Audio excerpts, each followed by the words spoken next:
Queridos hermanos, el pueblo de Israel en su travesía por el desierto llega a Meribá y allí se queja de Dios. Prefiere la esclavitud de Egipto y su abundancia de comida antes que la penuria, la carestía que le está costando llegar a la libertad.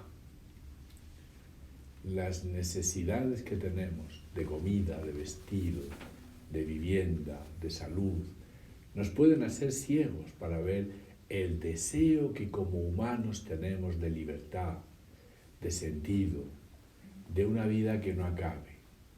El ser humano esclavo de sus necesidades, y las necesidades pues son lo que necesita nuestro cuerpo, pero nos pueden hacer ciegos para esa realidad nuestra de ser seres que desean. Y ese deseo sí que es insaciable, porque es lo que nos hace más humanos. Y podemos realmente quedarnos ciegos y vivir solamente en el mundo de las necesidades. Cuando se imponen las necesidades con su inaplazable fuerza, el deseo queda oscurecido y podemos vivir esclavos de esas necesidades.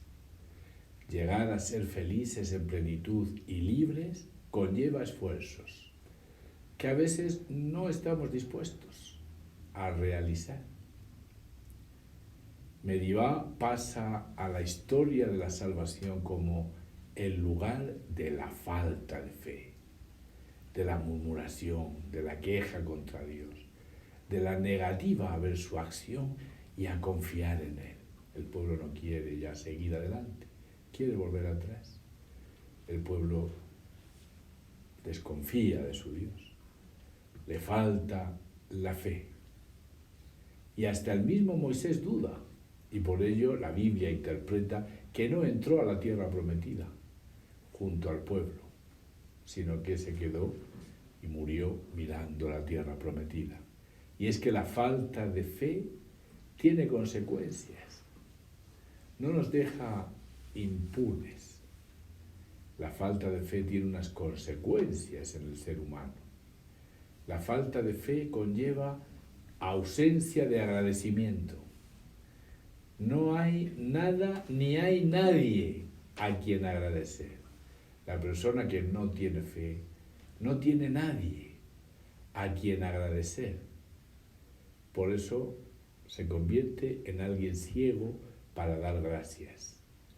Y la queja es una actitud que se instala en la vida de ciertas personas cuando no tenemos nadie a quien agradecer lo recibido. Cuidado con la actitud esa de queja continua, porque camufla una actitud de falta de fe. En definitiva, no tenemos nadie a quien agradecer y por eso tampoco tenemos nada que agradecer.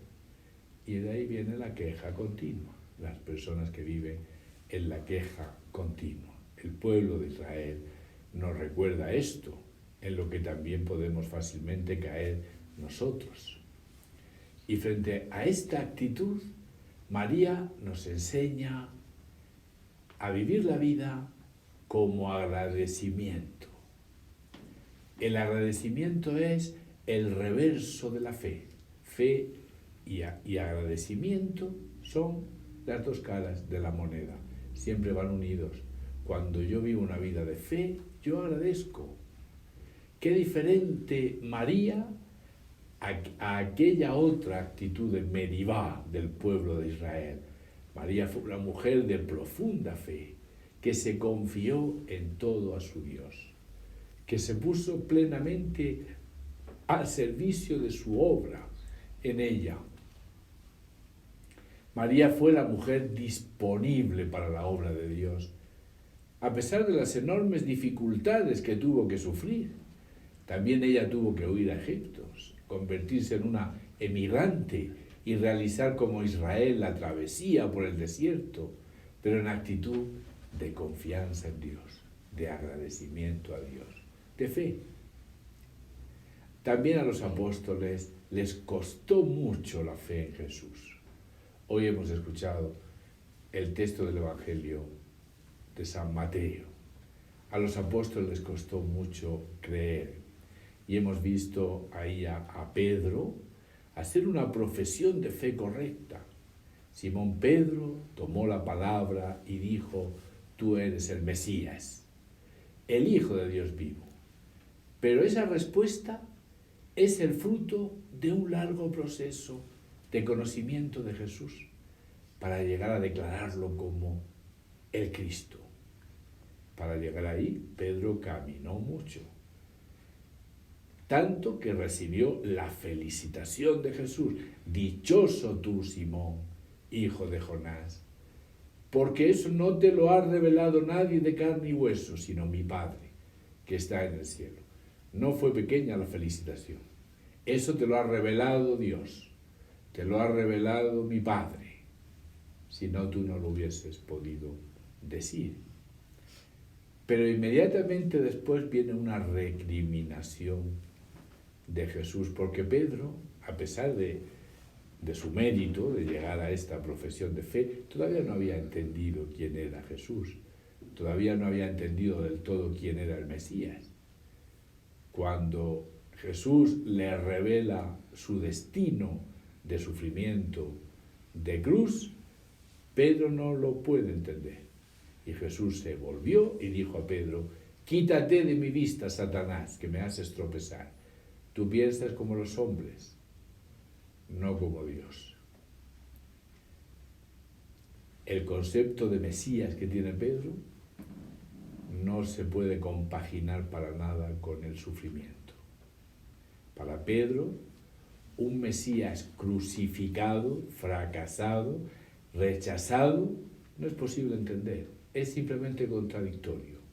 Mesías y fracaso, Mesías y cruz, no se puede compaginar, no se puede entender. No se puede compaginar la realidad de Mesías con la realidad de fracaso y con la realidad de muerte. Qué misterio, ¿no, hermanos? Y a nosotros tampoco nos resulta fácil entender la realidad de Dios Todopoderoso y al mismo tiempo que permita el sufrimiento, la prueba, la enfermedad, la muerte, la pandemia, por ejemplo, que sufrimos. Nosotros también tenemos el mismo problema que Pedro. No podemos compaginar una realidad de un Dios que todo lo puede con una realidad en la vida del sufrimiento, de la prueba, de la enfermedad y de la muerte. O Dios no existe o no es bueno. Una de dos, que es la dicotomía que muchos se han planteado. O no existe o no es bueno. Pero Jesús nos enseña otro camino. Compaginar su existencia, su poder y esa existencia de la limitación, de la muerte, del sufrimiento, no nos entra tampoco a nosotros en la cabeza, como a Pedro. Nuestra lógica no lo acepta, como no lo aceptaba Pedro. ¿Qué debemos hacer? ¿Cuál es el camino que nos enseña Jesús? Reconocer que Dios nos supera, que no nos entra en nuestra limitada inteligencia, que a Dios no lo podemos entender fácilmente con nuestra lógica y confiar en Él, dejar a Dios que sea Dios, porque Él es más grande que nosotros. Nosotros creemos saberlo todo, pero no, Él es más grande que nosotros. Reconocer que somos pequeños y no entendemos nada, pero no dejar de confiar, de creer en su bondad. Lo que tendría que haber hecho aquel pueblo en Meribá, ¿no? Confiar en su Dios, seguir adelante, no dejar de confiar en la bondad de Dios.